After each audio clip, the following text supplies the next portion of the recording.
এটা বলেছিলাম যে 5 দিয়ে মাল্টিপ্লিকেশন যখন করতে হয়, লিখছি 120 ইন্টু 5। তো সব থেকে ইজি ব্যাপারটা হচ্ছে এটাকে মাল্টিপ্লাই করার, যে এটার হাফটা লেখো, তাহলে 120-র হাফ কত? 60। ঠিক আছে, আর এর সঙ্গে একটা শূন্য অ্যাড করে দাও। এটাই হলো তোমার এটার মাল্টিপ্লিকেশন বা গুণ করার সব থেকে সহজ নিয়ম। তো এটা হচ্ছে কি করে, তো এটা কি করে হচ্ছে সেটা আগে দেখিয়ে দিই। আমি 120 ইন্টু 5 লিখেছিলাম, যেটাকে আমি এটাও লিখতে পারতাম যে 120 ইন্টু 10/2। কারণ 10/2 কে কাটাকাটি যদি আমি করি তাহলে 5ই আসবে, তাহলে আমি এটা লিখতেই পারি। তো এটাই আমি লিখেছিলাম যে 120 ইন্টু 10/2।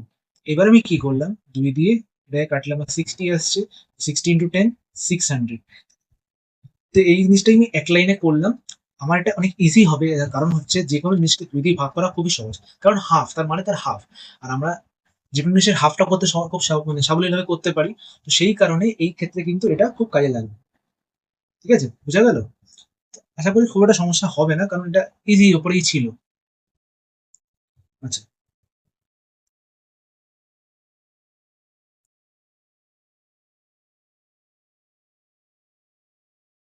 নেক্সট। তো এটা আমাদের হয়ে গেল পাঁচেরটা। পাঁচেরটার পরে আমরা আসবো 25 দিয়ে গুণ। ধরো এবার রয়েছে তোমার 120 ইন্টু 25। 5 দিয়ে গুণ আমরা করেও নিই, কিন্তু 25 দিয়ে গুণ করতে গেলে চিন্তা করতে হয়। এই ক্ষেত্রে আমরা কি করতে পারি, আমরা 5 ছিল তো, 5 ছিল, তখন আমরা কি করেছি, 2 দিয়ে গুণ করেছি, সরি ভুল করলাম, আমরা 2 দিয়ে ভাগ করেছি, আর 10টা গুণ করেছি। ঠিক আছে, তো এবার আমার কত আছে, 25 আছে। 25 হচ্ছে এর স্কোয়ার বলতে পারি, 5-এর স্কোয়ার মানে 25। তো 5-এর স্কোয়ার যেহেতু 25, তো এইবারে আমরা কি করব, আমরা যদি 5-এর স্কোয়ার করে 25 পাই, তাহলে 2-এর স্কোয়ার যদি করি তাহলে কত পাচ্ছি, 4 পাচ্ছি। আর 10-এর স্কোয়ার করলে কত পাচ্ছি, 100 পাচ্ছি। তো এবার আমরা এই দুটোকে ইউজ করব, এই 4কে এবং 100কে। তার মানে হলো, যেটা আমি বলতে চাইছি, আমরা এবার 120-র সঙ্গে 25-এর জায়গায় 100/4 দিয়ে কাজ করবো। অর্থাৎ আমি ডিরেক্টলি এখানে কি লিখতে পারি, আমি এখানে ডিরেক্টলি লিখতে পারি 120 4/1 কত হবে, 30 হবে। কারণ 3 4 12, 120 4/1 30 হবে। এবার আর আমার কিন্তু একটা শূন্য বসালে হবে না, সেই জায়গায় আমাকে দুটো শূন্য বসাতে হবে। এটা তোমার আনসার হয়ে যাবে। ঠিক আছে, ভেঙে ভেঙে করলে কি হবে, আমি একটু আগেই বলেছিলাম। তো 100/4 যদি কাটাকাটি করলে তোমার 25 হবে, তাহলে 25-এর জায়গায় আমরা এটা লিখতেই পারি। ঠিক আছে, যদি ভেঙে ভেঙে করো তাহলে তোমাকে এরকম ভাবে ওটা করতে হবে, যে 4 দিয়ে তুমি 120 দিয়ে কাটো, 3 4 12 আর শূন্য। এবার এই 30 আর 100 গুণ করলে 3000ই হবে। সেটাই আমরা ফার্স্ট ভাবে করলাম। ফার্স্ট ভাবে করতে গেলে কি করবো, আমরা আমরা যদি আমাকে গুণ করতে দেয়, ধরো আমাকে দিয়েছে, ধরো 240 দিয়েছে, এটাকে বলেছে 25 দিয়ে গুণ করতে। তো আমি 25 দিয়ে গুণ না করে আমি কি করব, এটাকে 4 দিয়ে ভাগ করব, তাহলে কত হবে, 60 হবে। কারণ 4 6 24। এবার শুধু 60 হলেই হলো না, এর সাথে আমাকে দুটো শূন্য অ্যাড করতে হবে। তাহলে এইটা হয়ে গেল আমার আনসার। তাতেই হলো কি না, এই কারণে এটা খুব কাজে লাগে। এর থেকেও যেটা আমাদের বেশি কাজে লাগবে সেটা হচ্ছে এর পরেরটা, যেটা কিছুটা আমি হিট দিয়ে রাখছি। তো আমরা 5 করলাম, 25 করলাম, তাহলে 5টা থেকে 25-এ কি করে গেলাম, স্কোয়ার করে। এবারে আমরা যাব হচ্ছে কিউব করে। ঠিক আছে, 5-এর কিউব করলে কত পাচ্ছি, 125 পাচ্ছি। তো 5-এর কিউব করে 125 পাচ্ছি, তাহলে 2-এর কিউব করে কত পাবো, 8 পাবো। আর 10-এর কিউব করে 1000 পাবো। বোঝা যাচ্ছে কি করে জিনিসগুলো হচ্ছে? তো সেই একই লজিকে বলতে পারো, সেই একই লজিকে আমরা এবার যদি আমি এখানে চাবিটা মুছেই নিচ্ছি, বুঝতে সুবিধা হবে।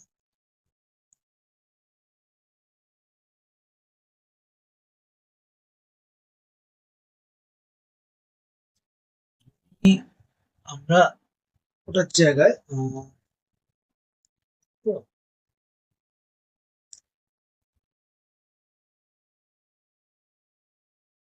আমি দিলাম এখানে 8 1 6 0। ঠিক আছে, এটাকে যদি আমি 125 দিয়ে গুণ করতে চাই, তাহলে কি হবে?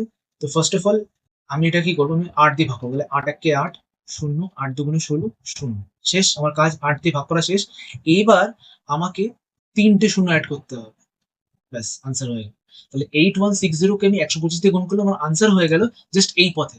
এটা আমি গুণ করতে বলতে বুঝতে পারছি কতটা সময় লাগতো আমার, অনেকটা সময় লাগতো। তো এটা কি করে হলো, প্রথমত আমি 8160 লিখলাম, এই 125টাকে আমি কি করলাম, এই 125টাকে আমি কনভার্ট করে দিলাম হচ্ছে কিসে, প্রথমত আমি এখানে লিখলাম 5 ইন্টু 5 আমি বলতে পারো, সরি ভুল, হুম, ঠিক আছে, অসুবিধা নেই। এটাকে 125টাকে আমি কি করলাম, 125 না লিখে আমি এটাকে করলাম একটা 1 3টে 0 লিখলাম, আর নিচে লিখলাম 8। এবার এটা কাটাকাটি করলে কত হবে, সে 125ই হবে, তো এটা আমি লিখতেই পারি। তো এই 1000, এই যে 8 এর সঙ্গে অ্যাকচুয়ালি আমি 8160টাকে গুণ করেছি 8 দিয়ে। আমি যদি কাটাকাটি করি তাহলে 8 শূন্য, 8 2 16, ঠিক আছে। তো 1080, আর এই যে 3টে 0 রয়েছে, এই 3টে 0 বসিয়ে আমার আনসার এইটা আসবে, ঠিক আছে। আনসার আমার এটা আমার আনসার চলে আসবে, এটা করে আমার আনসার। এটাই আমার মানে এটা ভিডিওতে বলা ছিল, বেশি বড় ভিডিও বানাচ্ছি না। তো আমরা এখানে কি কি শিখলাম, 5 দিয়ে গুণ করলে কি হবে, মানে কি করে যাতে করে 5 দিয়ে গুণ করতে পারবো, 25 দিয়ে গুণ করলে কি করে যাতে করতে পারবো, আর 125 দিয়ে করলে কত। একই রকম ভাবে 625 দিয়েও করা যায়, ওটা আমি আজকে করাচ্ছি না, নেক্সট কোনো ক্লাসে করাবো। এরপরে আমরা 5-এর গুণ শিখলাম, একই নিয়মের বা এর উল্টো লজিক ইউজ করে আমরা কিন্তু 5 দিয়ে ভাগ করতে পারি, 25 দিয়েও ভাগ করতে পারি, 125 দিয়েও ভাগ করতে পারি। এই লজিকটা আমি যেটা বলছিলাম আর কি, তো আগের দিন আমরা ওই 5 দিয়ে গুণ করতে গেলে কি করতে হয়, 125 দিয়ে গুণ করতে গেলে কি করতে হয়, বা 25 দিয়ে গুণ করতে গেলে কি করতে হয় সেটা করেছিলাম। তো আজকে শুধু গুণ করতে দেবে এমন তো ব্যাপার স্যাপার না, ভাগ করতে দিতে পারে, তো সেটা দেখবো। কি কি দেখবো, যদি আমাদের 1 মিনিট, যদি আমাদের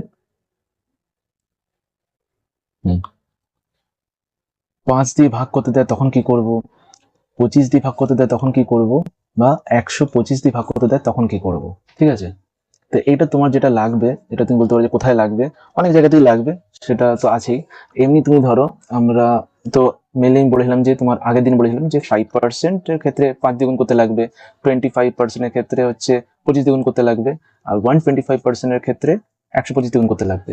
এবং ভাগের ক্ষেত্রে কিন্তু উল্টো, ভাগের ক্ষেত্রে তোমার 20% যখন বের করতে দেয়, এটা সমান সমান হচ্ছে 1/5। তো 1/5 দিয়ে গুণ করা আর 5 দিয়ে ভাগ করা সেম, এটা বুঝতে হবে।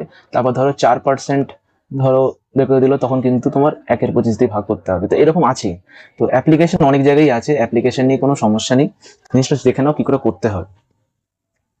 একটা মিনিট, দেখো।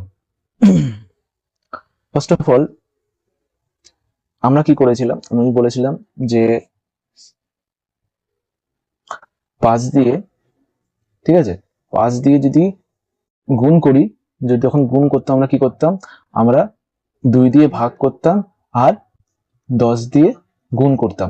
এবারে যখন ভাগ করব 5 দিয়ে, এবার ঠিক তার উল্টো হবে, অর্থাৎ কি হবে, আমরা 10 দিয়ে ভাগ করব আর 2 দিয়ে গুণ করব। কিরকম, একটা এক্সাম্পল দিয়ে বোঝাই। ধরো 125কে তোমাকে 5 দিয়ে ভাগ করতে বলেছে, তো আমরা কি করব, 125কে ডবল করে দেবো। 125-এর ডবল কত হবে, 100-র ডবল হবে 200, আর 25-এর ডবল 50, তাহলে কত হলো, 250, ঠিক আছে। এটা আমি কি করে বললাম, যদি বুঝতে না পারো, আমি সবসময় বলেছি কি এই সাইড দিয়ে স্টার্ট করবে। তো আমি এটা, এই এক মানে এখানে 100, তো 100-র ডবল হচ্ছে 200, আর এদিকে 25-এর ডবল আমরা সবাই করতে পারবো 50, তাহলে 250 হয়ে গেল। এবার যেই ডবল হয়ে গেল, আমি কি বলেছি 10 দিয়ে ভাগ করতে, 10 দিয়ে ভাগ করা বা এখানে একটা পয়েন্ট বসানো একই মানে, বা এখান দিয়ে একটা শূন্য কমিয়ে দেওয়া একই মানে, তাহলে আনসার আমার কত হলো, 25 হলো। এবার তুমি 125কে তুমি 5 দিয়ে ভাগ করলে তুমি দেখবে তোমার 25ই আনসার বের হবে। কি করে করলাম এটা যদি একটু বুঝিয়ে দিই, 125কে আমাকে 5 দিয়ে ভাগ করতে বলেছে, তো আমি এটাকে তুমি লিখতেই পারি যে এরকম ভাবে, ধরো গুণ চিহ্ন দিলাম, গুণ চিহ্ন দিলে কি হবে, এটা 1/5 হয়ে যাবে। বা এই 1/5টাকে আমি কি লিখতে পারি, এটাকে লিখতে পারি আমি 2/10 লিখতে পারি, কারণ 2/10 ক্যারি করে 1/5ই আসবে। তো সেটাকেই আমি এরকম ভাবে করেছি, এবং এটা সুবিধার কি, যেটা তুমি মুখোমুখি করতে পারবে, এবং অনেক জায়গায় তুমি দেখবে তোমাকে এরকম ভাবে গুণ করতে দিতে পারে, 2.5 দিয়ে গুণ করতে দিতে পারে, 1.25 দিয়ে গুণ করতে দিতে পারে, অনেক জায়গায় অনেক রকম ভাবে কাজে লাগে, খুব সুবিধা হয়। এই সুবিধাগুলো আমরা পার্সেন্টেজ আরো বুঝতে পারবো, অনেক জায়গায় আমাদের কাজে লাগবে, ঠিক আছে। তাহলে আমরা কি করলাম, আমরা 5 দিয়ে ভাগটা কি করে করলাম, প্রথমে ডাবল করলাম, করার পরে একটা শূন্য কমিয়ে দিলাম, বোঝা গেল। একই রকম ভাবে, বুঝতে না পারলে একবার রিওয়াইন্ড করে দেখে নেবে, কোনো অসুবিধা নেই। আচ্ছা, এরপর ব্যাপারটা আছে, ধরো আমাকে 25 দিয়ে আমরা করেছিলাম 25 দিয়ে গুণ, তখন কি করেছিলাম, তখন আমরা করেছিলাম 4 দিয়ে ভাগ আর 100 দিয়ে গুণ। এইবারে আমরা 25 দিয়ে ভাগ করতে দিলে আমাকে এবার 4 দিয়ে, এখানে হচ্ছে 10 দিয়ে ভাগ, সরি 100 দিয়ে ভাগ করতে হবে, আর এদিকে 4 দিয়ে গুণ, মানে যেটা করতাম সেটা উল্টোটা করতে হবে এবার, আর কিছুই না। তো ধরো আমি একটা সংখ্যা নিচ্ছি, আমি ইচ্ছে করে এমন সংখ্যা নিই যেটা সহজে ভাগ চলে যাবে, তোমার বুঝতে সুবিধা হয়। ধরো হচ্ছে এখানে আমি দিলাম 625, তো এটাকে আমাকে বলেছে 25 দিয়ে ভাগ করতে। আমি কি করব, এর 4 গুণ করবো। 4 গুণ কি করে করবো, এটাকে গুণ করবো।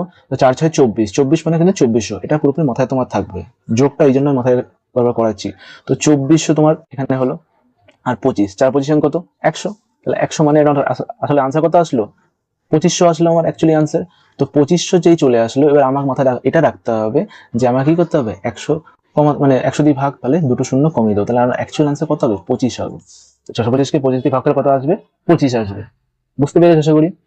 আর এরপর যদি আমি 125 দিয়ে গুণ করার সময় আমরা কি করতাম, ভাগ করতাম হচ্ছে 8 দিয়ে, আর গুণ করতাম হচ্ছে 1000 দিয়ে। তো এবারে আমাকে 125 দিয়ে যখন ভাগ করতে হচ্ছে, আমি ভাগটা করব 1000 দিয়ে আর গুণটা করব 8 দিয়ে। তাহলে এবার ধরো আমি একটা সংখ্যা দিলাম যেটা 8 দিয়ে, মানে 125 দিয়ে ভাগ করতে হবে।